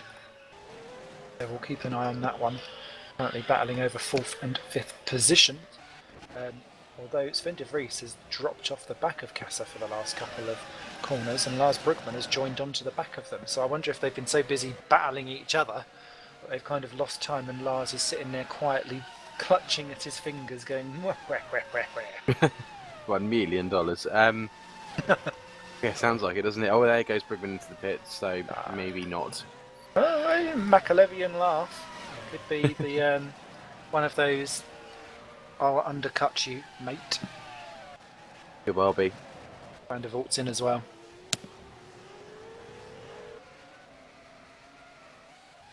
Oh! Lars Brugman's gone onto the intermediate tyres! Oops, that's not right. Oh no! Oh Lars! Unless he knows something we don't. They're not in Formula Challenge! Is this what could have caused a problem? He's gone out on Inter's ninth position, he's gone out in, he's kind of half known it. And look at Tom Parker, he just comes steaming in. Brugman's like, do I defend, do I not? Oh Lars, no! No, no, no, no, no, green is bad, green is bad. What a shame for Lars Brugman and for Red Archer too. Oh, it was going so well. I'm heartbroken, Smithy, absolutely heartbroken. He was doing such a good job, and now... Oh, nothing. Now he's driving like we do. Yeah. Pushka's pitted for Prime, so he's pitted as I expected. I think 50 was about right. Done about 16, 17 on each one. He's not got on intermediate tyres, so that's good. But it's going to be a bit of a battle now that it's about, I'm not sure, a few seconds in it. About 5, isn't there? So, and they've got a lapped tyre in between them as well. Lars Brugman now down to 10th place. Parker did get through. Someone else pitted as well in all of that. Oh, it's Weeks, so he's come back out on the primes. But, Kieran Ryan and Sandeep Choda side by side for 19th and 20th down in turn 1. They've smacked each other, but Kieran Ryan goes through. That's generally the way that Kieran overtakes. There's normally a little bit of a love nudge in there somewhere, but Kieran up into 19th place, Choda down to 20th, trying to get Phoenix and Green Stripes back on the grid, and to at least be close to points paying positions, of which there will be more. Brugman's back into the pits then. He's gone for the prime, which is the tyre he needed to be on, and I wonder if that's purely because we don't have all of those tyre compounds in Formula Challenge, and I wonder if that's the issue that he had just pressed the buttons that he thought he would need to, and of course there's an extra tyre in there. As Redshaw versus Van der Vault for 11th and 12th, this will be juicy. Or won't it be? Redshaw goes straight through. Yoink. Very good point, as Tyne seems to be tucked in right behind Fidek on the chip track. Not anymore, but that was quite something. Oh, Cass is in the pits. That helps out for Mr. Petter himself, as he pits was on the option tyres. He should go across to the primes as well, but he's missed his grid box. He's gone steaming through 5th, 6th position. 5th he's now in, now down to 6th, but he'd basically went straight past his grid slot and parked in between the two. What is going on in the pits today? Petter Kaza, a faultless race so far, and it's so unusual to see Petter ever make a mistake. He is the coolest guy out there. Laid back and relaxed man. Very, very much always. We've lost Mikhail Tumala, he's just disconnected from 23rd, unfortunately, but don't see Petter make mistakes, and that was one that's cost him probably the position to Sven de Vries. He's lucky it's a virtual pit crew. If I wasn't mind taking even longer for him to get back. I saw Brugman reversing when he got in the pits as well, so it's not going well in the pit lane. I'd worry if you're a mechanic, to be honest with you. Uh-oh's got no legs. As Ben Horrell can now goes up into 24th, having passed the retired Tumara. So 24 are now left in this Portuguese Grand Prix. Lap 53 of 65 into the closing stages, and it's Philip Buschke that leads by 3.4 seconds from David Feidek. Sven de Vries on the option tyres is putting into the pits now in 3rd place, and that will hand 3rd back to Augustin Canapino, who has gone option prime. He's the only one to really have done so, but it's working for him. So maybe I should shut up about my strategies and just let him play it out, because it's working nicely. Jordan Weeks is in 4th position, and I thought I saw a spot of rain for a second. I don't think it's true. So Jordan Weeks 4. Jason Muscat in 5th position, also in option tyres. He will have to pit, so he's slightly out of sequence. Florian Guy is into 6th. De Vries 7. Kasser indeed lost out that position, he's down to 8. Parker is right behind him with 2 in 9th, so that could cost Kasser more. Cooper in 10, Redshaw 11, Vandervoort 12, Lars Brugman 13th place, so he's still in the points, which is great for him. Yartayan's in 14th on the options, everyone else apart from him on the primes ahead of him, apart from Muscat. Lopez in 15th then, Leibeer right behind him 16th in the Nijo, then it's Canton in 17, Allington right behind him in 18th. So not bad at all there for the Milker Man. 19th is Columbus, 20th Ryan, 21st Choda, 22nd is Schroten, 23rd still Lewis McGlade, and Ben Horrell still going, the only man 2 laps down in 24th. And it's all coming down to these final couple of laps.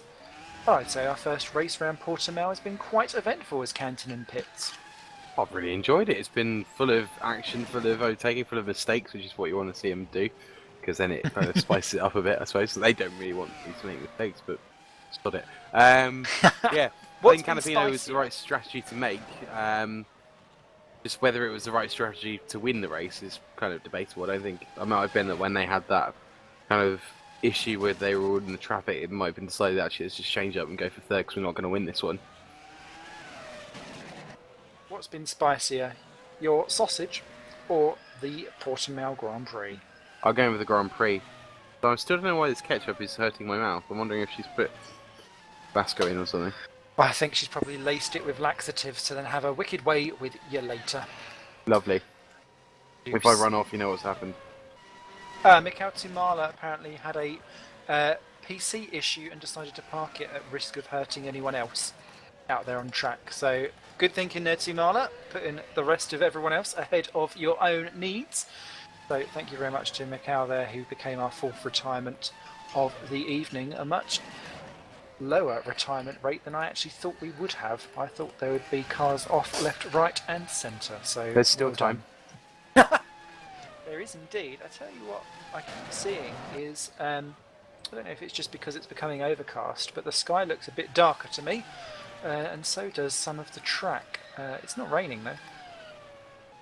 That would be nice to spice it up at the end, but I'm not sure how much of a kind of deal it would make now, to be honest with you.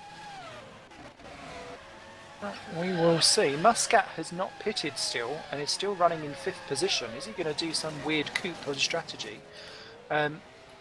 I am certain that he needs to pit for tyres, but he's just done his 2nd fastest lap of the entire race, a 1:18.5, which is by no means shabby at all, and Jason certainly showing that he has got the goods. Spent so long at the Red Archer team, it's difficult to see him sometimes in other cars, but he certainly is doing a fine job this time by.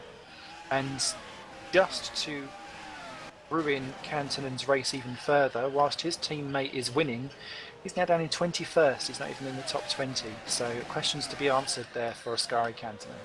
Yeah, it's a shame to see him doing so badly because he is a good driver. We saw him do some really good stuff last year in Super Cup and in Super League as well.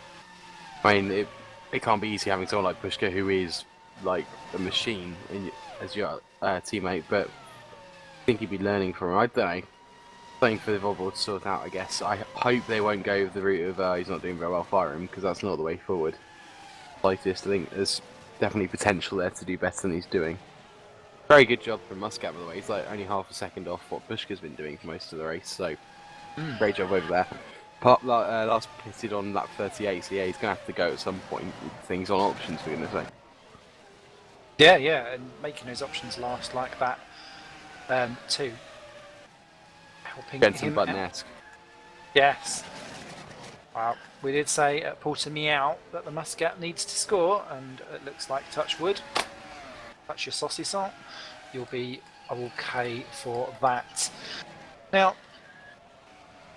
I suppose then, what do you look at when you have one driver that is not performing to the same standard as the other one, and where do you start? Do you start at driving style? Do you start at where your head's at? Is it you must do more practice laps? Where do you go? Bit of combination, everything, I suppose. I mean, Mixed grill. you know, with these guys, you know that there often is a bit of a gap in driving ability. So it's not just, oh, this guy should be doing better with this car. There is ability differences, and that you can, it's fine. You didn't hire the person because they were as good as the other guy. You hired them because they're what you want in a driver. No matter about their ability, obviously you want the best person you can, but the best person isn't always the quickest person. If you see what I mean. First thing I'd do is there anything that we're not doing as a team that can mean that this person gets more help. So things like examining the setup more, because everyone has a different driving style. So it might be that something that Philip drives really well is something that Canton is really struggling with, and if they're pulling resources on setup, then it's not working for one of them. So they need to think, I need to spend more time with this guy to kind of work out his foibles in how he likes the car. Helps if you have someone that can do this Motec stuff, of course, in your team, because then that works. The other thing is it practice time? Like, I know certain drivers practice for stupid amounts of time at like 400 to 1,000 laps, which is just mental in my brain. More than 10 and I'm done, if I'm honest. Yes, and that's probably why I'm so slow, but we'll talk about that another time. So you see, are they doing too much? Are they doing too little? Are they thinking about how they practice? Or are they just going boom, boom, boom around the track and hoping that something sticks? Are they looking at the setup themselves? Are they... Yeah, that kind of stuff, basically. And then, you don't really want to have the guy who's quicker go, oh, let me see if I can help you, because then it's a bit of a pat on the head, but sometimes you do. Confirmation there in the forums that Mikko Jakinen was a disconnection right from the very beginning on the off. I did have a follow-up question to that, but it's just completely escaped my brain, and I'm now just full of emptiness, so I shall come back to that at a later point. Jason Muscat did pit in all of that. He's rejoined in 12th position. He's on the prime tyres, so he's left it right to the end. Only got a few laps to do on that. He's a second behind Tom Vandervoort in the battle for 11th and 12th, so unlapped as well, which is good to see for Jason. That will do him fine. So a quick run through of the order then as we approach the final 7 laps of this Grand Prix. Philip Pushka leads by 2.6 seconds from David Fidek, who's not letting up, but isn't exactly crawling all over him either. Augustine Canapino with an alternative strategy got himself into 3rd place at the moment, ahead of Jordan Weeks for Target in 4th. That'll be his best finish if he can hold it. 5th for Florian Geyer for Nordzone, 6th for Sven de Vries for Target, and that will be Target's best team result if they can bring that home. Peter Kazza is in 7th place in the Torrent Motorsports team. Then Tom Parker, 8th for CSG Racing. He would like to get some points on the board. As Alex Cooper would in 9th, despite a slightly messy mid-section to his race. Lewis Redshaw has got himself back up into the 10th position, and he did say beforehand that he was severely struggling with this track anyway, so I think he'll take that. Tom Vandervoort in 11th on his first race for Midnight Motorsports and on the team there. Jason Muscat 12th in Hawkeye, I think he'll be pleased with that. 13th Lars Brugman, a lap down for Red Archer. He'll be kicking himself with that tyre fail. 14th is Jarl Tyen as well. Also, Lars Brugman needs to watch out when he's being lapped because he's losing a lot of time. As someone that has perfected the art of moving out of the way with the least possible time of being lapped. You and me both, mate. You've done it so well for so many times. Tyen's a lap down then 14th. Fran Lopez 15th for Adonis, grabbing the final point at the moment for the All Dutch team, and I think Leno will be delighted with that.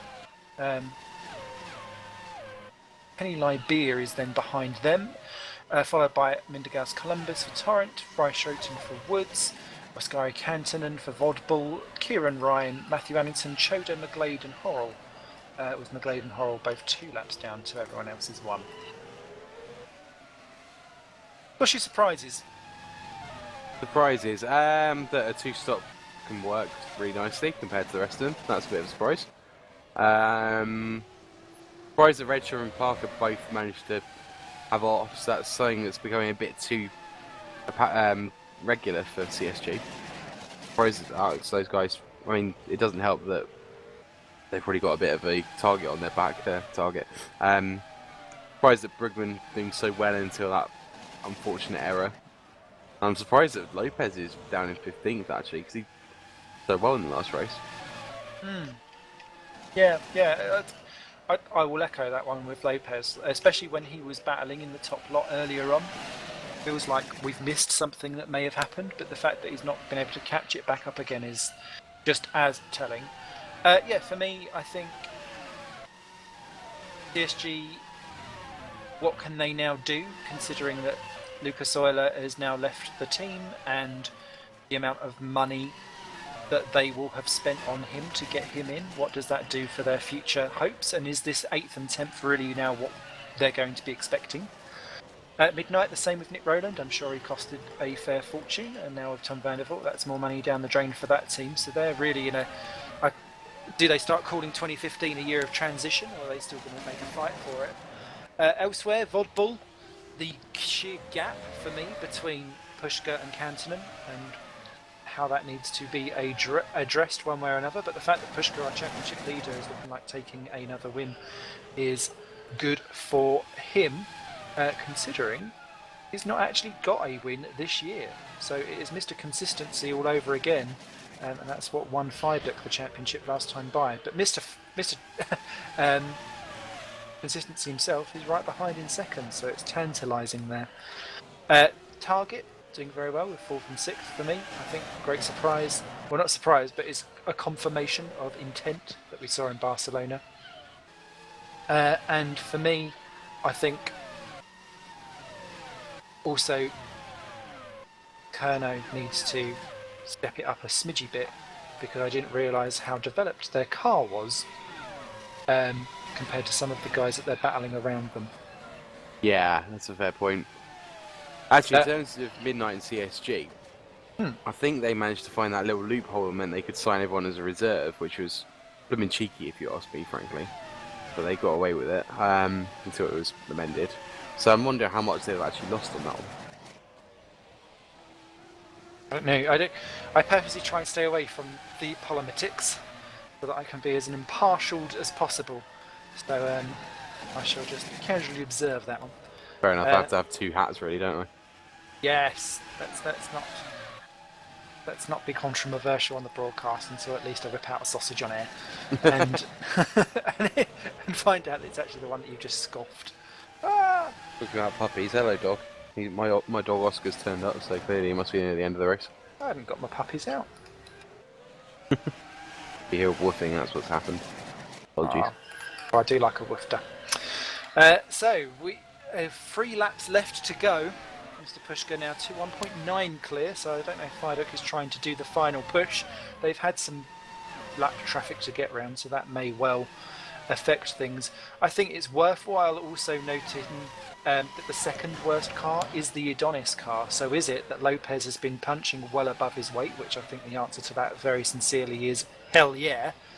But is it now that the fact that they are still the second least developed car now starting to hurt them, and could we see a big push for upgrades in future? I've spoken to some people where they were like, let's just spend all the money all at once and hope for it, but you are putting all your eggs in one basket in that way. Different thoughts and different schools of thoughts as to how you work that. It's true. I mean, we've gone for a kind of method where we just kind of alternate our grades, which then means something's always happening. Whether that's actually the best idea, well, not sure, but it means we've got something new every time, which means we're kind of constantly rejuvenating. But it does mean that we kind of miss out when we do the big ones. I know Adonis started with one big upgrade, so I wouldn't be surprised if at some point there's something going to have some massive upgrades to put them back up near the top again. Well, we are on the penultimate lap. But Pushka still leading the way. He's got his 2-second gap clear. Sven de Vries and Peter Kazza 6th and 7th, still squabbling away. De Vries going for Kazza though, to try and defend. Kazza's got better straight line speed just about, but De Vries has the inside line. That will run him wide through 2, but he's got it back again. You just need to make sure that you close that door before you get to 2 to make sure that Kazza doesn't get down the inside for 3. He's got to be careful though, Petter, because he's got Tom Parker all over the back of him, and Parker's the kind of guy that will just go wahoo and lasso it down, and you can almost hear him shouting that as he does it down the inside. I think it's more like Leroy Jenkins that he's shouting. But yeah, so he's got to be careful as Pushka joins the last lap along with Fidek. So let's see what Parker can do down. Oh, he's going to have a go. Kazza closes the door. Oh, did he really leave him the room? I'm not sure. That was kind of an I'm having a stab and no you're not moment all going on at once. A little bit crafty. But what that has done is actually help out Sven de Vries as they come round onto the final winding corner. Round turn 14 and through the final turn, which is called Gulp. One letter away from Halp. And they might need some help down at turn 1 potentially, although Parker really doesn't have the straight line speed to do anything, and that's all found them out. So that's the end of that. So Philip Pushka then, a couple of corners left to go. Fidek well within reach. Thankfully they're not going to catch the Kantonen and Ryan squabble that's going on for the top 20 positions ahead of them, and Philip Pushka rounding the final corner.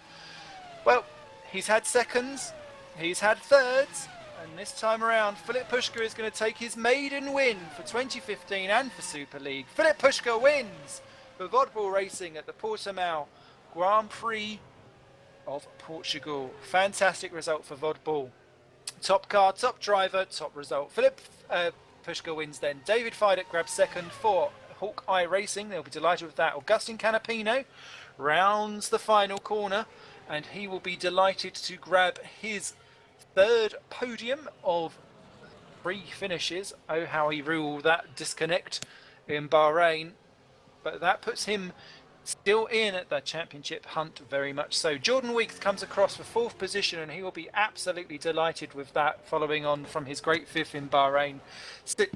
5th is Florian Geyer as he crosses the line. That is his best result. No, it's not. He got 4th in Bahrain, sorry. But he'll be delighted to back up that result. De Vries just grabs it from Kazza. Just a 10th of a second between them. Beautifully done there for De Vries and Kazza. Tom Parker grabs 8th position. He'll be delighted with that, I think. Alex Cooper 9th. I think he'll be slightly disappointed in the midnight, but still beating his teammate. Lewis Redshaw, top 10 there and a minute off the pace. And for the person that won round 1 to be a minute down by round 4, there'll be some head scratching going on there. Tom Vandervoort 11th for Midnight Motorsports, a solid start for him. Jason Muscat 12th, did not get past Vandervoort despite being half a second back as he crossed the line, but he'll be pleased with that for Hawkeye, I think. Proving a point there, I think, Jason. A lap down, 13th, Lars Brugman. Our intermediate tyre really not the option there on a tri-track. 13th, Yaltai, and 14th for Woods. Points for you, Ollie? Hooray! Hey, 15th for Adonis Engineering's Fran Lopez, 16 Kenny Lybeer for Nijo, 17 Mindergaus Columbus for Torrent, 18 Reichroten for Woods, 19 Cantinen for Vodball, 20th Kieran Ryan did not get round him. 1 lap down, 2 laps down, Matthew Allington for Kerno, Sandeep Choda for Green Stripes, Lewis McGlade for Adonis, and Ben Horrell as well for Green Stripes, our final runner and rider. Coming home, 2.2 seconds behind his nearest competitor. Your retirements, Mikhail Tumala parked it with PC problems, Mark Wicks disconnected on laps 51 and 29 respectively. An accident took out Davidus Missilis on lap 23, and on lap 3 Mikko Jakinen disconnected. How was that for you? It was a blooming good race. It had its moments. It had times where it was a little bit more dull, shall we say, but there was always something going on.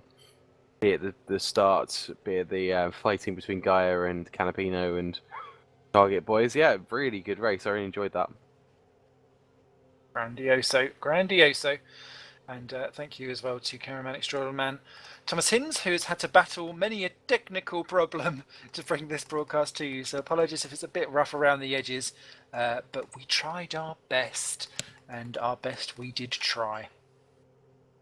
So we'll just see if we get some people in for interviews. Sorry, Ollie, I just got across you there. I was just going to say, yeah, we're very trying. Normally get 3 seconds a lap off the pace trying, but that's on a good day, to be fair. Here they come, pouring in just before we get to them. The Porter Meow quiz. How long is the circuit, Ollie? 2.9, didn't you say? Way, well done. When was it constructed? What year? Oh, God. Somewhere around 2006? 2008. Ah! Boo. How much did it cost to make it in dollars? 4 million? 250 million. Oh, bloody hell, okay, that's a bit more. I want to see a track that you build for 4 million. Little pickups. And Circuit of Wales, wouldn't it be? Oh, I went there. Oh, filth. And which Formula One driver won the feature race when it went there for its only GP2 visit in 2009? 09, it can't have been Hamilton then. No, Magnus was too young. I have no idea. It wasn't NASA, was it? No, it's a German. German. I have no idea. Go on, enlighten me. Hulkenberg. No, of course, the Hulk. I Hulkster. forgot he was in Blue. Bizarrely, Vitaly Petrov was on pole. Whatever happened to Vitaly Petrov? That's what I want to know. Don't know. All of the scandal. So yes, that's about that. And how much do you think it would cost to buy a ticket to the World Sports Superbike World Championship that's going on there later on this year? About $30, maybe 30 euros each, I suppose that is. Yeah, pretty much. Yeah. Not So, bad. About the get same as yourself going to over WC. there. Strangely, I found out that actually, because it'd gone into debt, which it was trying to replace R04, I'm just going to drag the drivers in, it's actually owned by all the taxpayers. So support your Portuguese taxpayers, because they had to buy the circuit back because it was going to close, and go and support your local Portuguese track. That cannot end well. No, it can't. So let's hope some chip shop owner doesn't decide to call Turn 1 Chippy or something like that. But we've been joined by the lovely drivers that have come to chat to us. I think we should start off with the man who's had a second and a first and now finally gets his first victory, Mr. Philip Pushka. Well done there, mate. Well done. Thanks. Talk us through it. It was a bit of a dramatic start to you from your pole position. It wasn't the best start. You kind of got mugged a bit, but you had to fight it and get it back. Yeah, it was something I expected because my starts were pretty bad in the last races also. So yeah, I had to minimize the damage there. It was a bit like 4 or 5 seconds in the first laps, but it was okay for me. And then the pace was good enough to catch the guys back and eventually overtake them and manage the gap till the end because David had massive pace on the harder tires. I did not have any pace on them, so I had to drive longer on the soft tires and basically manage this gap ahead. Is this the start of something for you then? Is this going to be the one where you start winning and don't stop winning? No, I don't think so.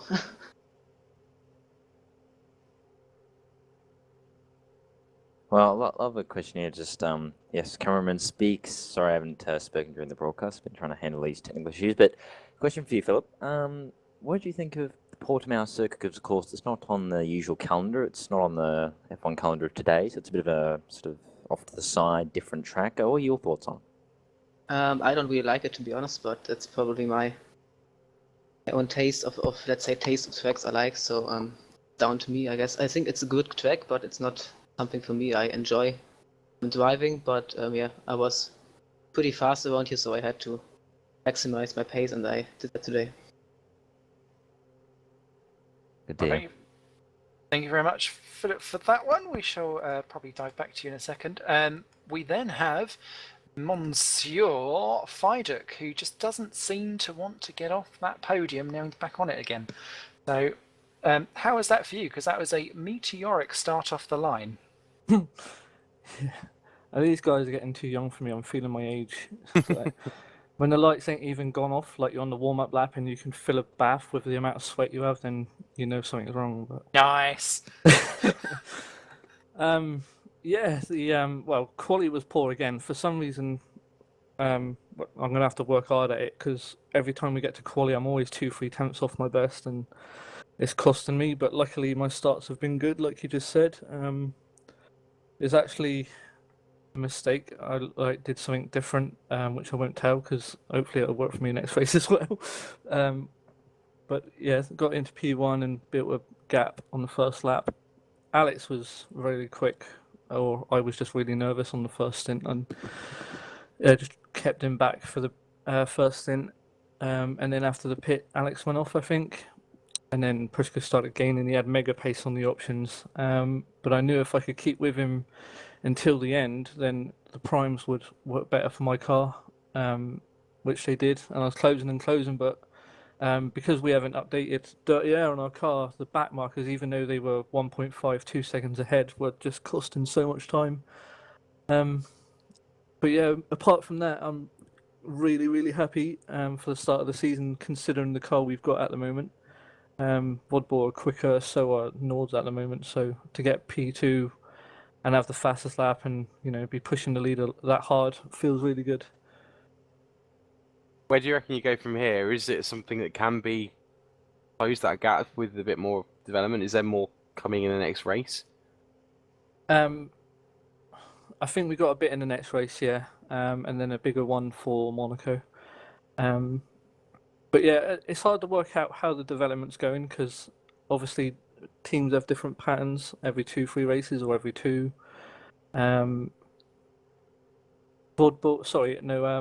Midnight CSG on the first set of updates dropped back a couple of %, but then on this set of updates they caught up and had a better car in most areas. So it's hard to see where it's going. Hopefully it was just because we did the updates a couple of days too late, so it cost us a few %, and we can gain that back somehow. But yeah, considering the updates that we had today, it couldn't have gone any better, really. And what are your expectations for the next round of the championship after another solid second place here? What are you expecting for the next round? I always expect to win, or there's no point being here. Good point. But until you, like I said in the last race, until you see everything on live races a couple of days before the race, you don't know what's going to happen. I think we got a slight engine update as well, which will help in Turkey with them 2 long straights. 3 long straights after turn 8, yeah. Sorry, I mumbled to myself, but yeah, I don't know. It's hard to predict. Yeah, like I said a minute ago, Vodball had the better car, and we were able to push him to the end. So work even harder next race, and see if we can take the win. Great stuff. Thank you very much, David. And go and take the plug out that bath. I'm not quite sure if I'm intrigued or appalled or a little bit of both. Oh, I'm appalled, man. This is bad. Get the windows open, mate. They are. That's the worst thing. Oh, God. And vinegar for your chips there, Ollie. So Ah, on to Florian Geyer, who's come in 5th position for Norzone. Your teammate Augustin got onto the podium with 3rd. But you found yourself pretty much having a scrapperoo from start to end. So I'd imagine you could be joining that sweaty pile as well. Hello. Yeah, it was pretty tough. I think I did nail my lap, and qualifying was pretty much spot on. P5 was pretty good, I think. The start was terrible as usual. Got down to P12, I think, and had to work my way back up through, and lost lots of time. I think I could have beaten Augustin today. I just finished 12 seconds behind or so, and I lost about 1 second per lap in the start of the race. So yeah, that was gone already. Something I got to work on for the next races. But P3 and P5 is good for the team. I hope we can stay P1 in the championship. Yeah, and the rest we will see in the next races. how difficult is it not to cause some almighty rumpus when you're attacking your teammate? I mean, we on the broadcast thought, oh god, they're going to hit each other, but it must be even worse for Will Panisi. Yeah, I guess so. Well, his connection isn't the best, so the ping is quite high, and you gotta be pretty careful not to hit him or crash both of us out. It would be the worst case scenario, I think, for the team. Gotta be very careful. I was passed 2 or 3 times, but made a mistake right after, so yeah, it was pretty close, but I think we watched each other to hit each other off, you know. How are your thoughts on the development of the car so far? Are you happy with how it's developing at this point? I mean, I know the car's in development points is quite highly developed. Are you happy with it yourself? Yeah, I think it's good as it can get. Of course, some teams have more downforce, but it's just a little bit. The main parts, the diffuser, we're lacking just slightly, but we got other parts that are better. So I can't complain at all about the car development. Will is doing all he can to give me and Augustin the best car to win races. Wasn't meant to be today, but I'm sure we bounce back. We get back to victory lane the next time. Well, we look forward to seeing some interesting faces and names back in the victory lane for next time around. Let's see what we got. So the Turkish Grand Prix is coming up in 2 weeks' time. Don't forget to tune in for that. Formula Challenge on the Tuesday, Super Cup on the Wednesday, and then these guys back in action, hopefully maybe a little bit less sweaty for Thursday. And don't forget, for the first time, you've got International Touring Cars making its debut. Hooray! Hooray! Where things will be slightly less professional, although I can't really say we've gone for professional here. Myself and the wonderful Thomas Hinss. Say hello, Thomas, again. Yes. He will say hello. And be back. Oh, he's lagging out, that's why. Don't blame the Australian world. Blame the kangaroo. We'll be back for Tin Top Actions from Monday from about 8 o'clock. Come along, there'll be takeaway bingo. We'll be talking on Twitter. We'll be just generally letting all of the hair down. Probably a testicle too. So, thank you very much to Thomas Hinss for cameraman extraordinaire this evening. Thank you to David, Florian and Philip for joining us in the booth for the driver view, and for Will Panisi constantly tweeting us and poking me throughout the entire broadcast, of which is probably the closest I'll ever get to a poke from Will. Thank you, Ollie. Thank you for having me. Great race as always. Thanks to everybody that made it a good laugh, and thank you, Smithy, for putting up with me again. That's all right. It's a pleasure to have you. And then it's bye-bye from myself, Simon Smith. We'll see you in 2 weeks' time. Bye for now.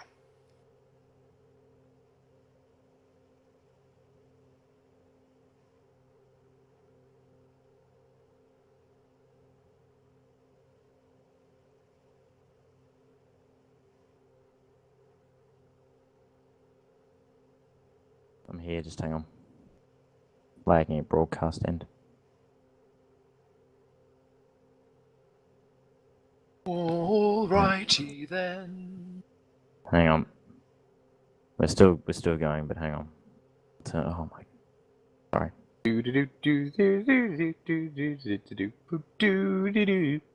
Banana. Do Banana. Oh, Ollie wins.